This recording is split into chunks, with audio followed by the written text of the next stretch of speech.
जय मसीह की दोस्तों, the Bible series YouTube channel में आप सबका स्वागत है। आज मैं आप सबको आर्क एंजल्स के बारे में बताने वाला हूँ। 4 आर्क एंजल्स के बारे में। आर्क एंजल का मतलब होता है प्रधान स्वर्गदूत। आर्क जो शब्द है वो ग्रीक वर्ड है। आर्क का मतलब होता है प्रधान।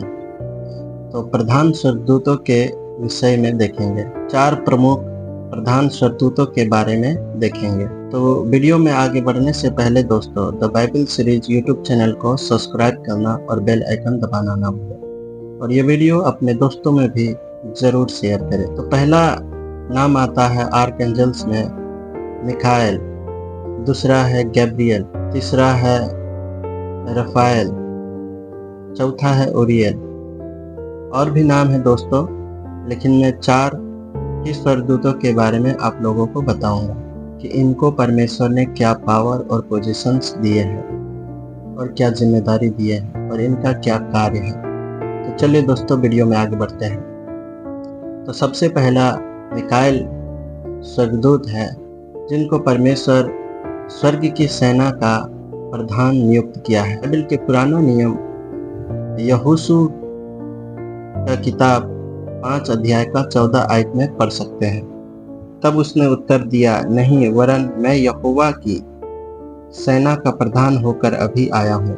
दूसरे नंबर का स्वर्गदूत का नाम है जिब्राइल, जो परमेश्वर की उपस्थिति में सदैव रहता है और परमेश्वर जो भी संदेश देता है। यूहन्ना बपतिस्मा देने वाला का जन्म से पहले जकरिया को जिब्राइल स्वर्गदूत ही दर्शन दिया था, और प्रभु यीशु मसीह के जन्म होने से पहले मरियम को भी जिब्राइल स्वर्गदूत ही प्रभु यीशु मसीह का जन्म का घोषणा किया था। तो दोस्तों, जिब्राइल स्वर्गदूत हमेशा परमेश्वर के सम्मुख खड़ा रहने वाला एक प्रधान स्वर्गदूत है, जो परमेश्वर का जो भी संदेश है वो मनुष्य तक पहुंचाने का कार्य करता है।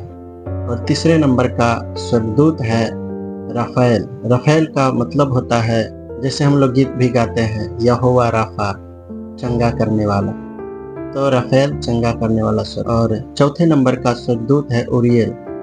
ओरियल है भविष्यवाणी और गहरे रहस्य और बुद्धि का स्वर्गदूत है। ये गहरे से गहरे रहस्य को उजागर करने वाला स्वर्गदूत है। कितना भी जटिल रहस्य क्यों ना हो, उसको उजागर करने का पावर परमेश्वर ने ओरियल को दिया है। हम लोगों ने इन 4 स्वर्गदूतों के बारे में देखा, इनको परमेश्वर ने क्या पावर और पोजीशंस दिए हैं, और वो अपने पावर और पोजीशंस में आज तक बने हुए हैं। और दोस्तों, इनके नामों में एक चीज हमने नोटिस किया है, और वो कॉमन 4 स्वर्गदूतों के नाम में जुड़ा हुआ है। जैसे कि मिकाएल में ईएल जुड़ा हुआ है, जिब्राइल में भी ईएल जुड़ा हुआ है, राफेल में भी ईएल जुड़ा हुआ है, और ओरियल में भी ईएल जुड़ा हुआ है। ईएल कहीं ना कहीं ये परमेश्वर का एक जुड़ाव को दिखाता है कि इनके साथ परमेश्वर है। इन 4 स्वर्गदूतों के नाम में एक शब्द, कॉमन शब्द है, और वो शब्द है ईएल। और वो शब्द क्यों कॉमन है, आइए हम इस शब्द के बारे में जानेंगे कि क्यों कॉमन है। तो हम निर्गमन की पुस्तक 23 अध्याय का 20 और 21 आयत में पढ़ सकते हैं। सुन, मैं एक दूत को तेरे आगे आगे भेजता हूँ, जो मार्ग में तेरी रक्षा करेगा, और जिस स्थान को मैंने तैयार किया उसमें तुझे पहुँचाएगा। उसके सामने सावधान रहना और उसकी मानना, उसका विरोध ना करना, क्योंकि वह तुम्हारा अपराध क्षमा ना करेगा, इसलिए कि उसमें मेरा नाम रहता है। मतलब हर एक स्वर्गदूतों के जो नाम के अंत में जो कॉमन शब्द है वो परमेश्वर का नाम है। ईएल मतलब इलोहिम, जैसे शब्द है इलोहिम मतलब क्रिएटर, जो परमेश्वर बनाने वाला परमेश्वर। तो इन सब के नामों में परमेश्वर का भी नाम जुड़ा हुआ है, इसीलिए परमेश्वर ने इनको अपना स्वर्ग का एक अधिकारी के तौर पे नियुक्त किया है। और एक नाम हम लोग देख सकते हैं दोस्तों, जिसको परमेश्वर ने अपने महिमा के लिए बनाया था, और वो भी आर्क एंजल्स में से ही एक था। वो भी प्रधान स्वर्गदूतों में से ही एक था दोस्तों। उस स्वर्गदूत का नाम है लूसीफर। इसके नाम में देख सकते हैं, इसके नाम के अंत में वो शब्द नहीं जुड़ा हुआ है। क्यों नहीं जुड़ा हुआ है? क्योंकि ये परमेश्वर से बगावत कर बैठा था। क्योंकि परमेश्वर ने इसको जो पावर और पोजीशंस दिया था, तो ये अपने आप में ये सोचने लगा था कि मैं ये डिज़र्व करता हूँ, मैं इसका हकदार हूँ। और ये बात, ये सोच उसको घमंडी बना दिया, और ये घमंड ने उसको स्वर्ग से बाहर कर दिया। हम इसको देख सकते हैं प्रकाशित वाक्य 12 अध्याय का 7 से लेकर 9 आयत में लिखा हुआ है। फिर स्वर्ग में लड़ाई हुई। मिखाएल और उसके स्वर्गदूत अजगर से लड़ने को निकले, और अजगर और उसके दूत उससे लड़े, परंतु प्रबल न हुए, और स्वर्ग में उनके लिए फिर जगह न रही।